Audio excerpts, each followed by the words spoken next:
एक वक्त की बात है। एक नन्ही सी प्यारी बच्ची थी जिसका नाम नूरा था।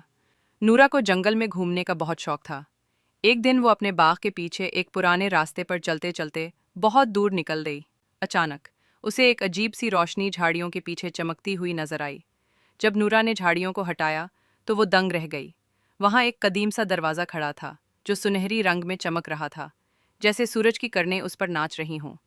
दरवाजे पर जादुई अल्फाज चमक रहे थे। ये दरवाज़ा सिर्फ उन दिलों के लिए खुलता है जो सच्चाई, नरमी और मोहब्बत से भरे हों। नूरा ने अपनी आंखें बंद की, दिल में एक ख्वाहिश की, और जैसे ही उसने दरवाजे को हाथ लगाया, एक नर्म रोशनी उसके चारों तरफ फैल गई। एक लम्हे के अंदर वो किसी और दुनिया में दाखिल हो चुकी थी। वो दुनिया परियों की दुनिया थी। हर तरफ जगमगाती रोशनियां थीं। दरख्तों पर सुनहरी फूल खिले हुए थे और परियां रंग बिरंगे परों के साथ फिजा में उड़ रही थीं।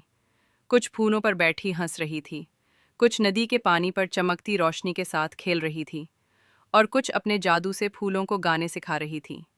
परियों की मलका एक लंबे नीले लिबास में आहिस्ता आहिस्ता नूरा के करीब आई।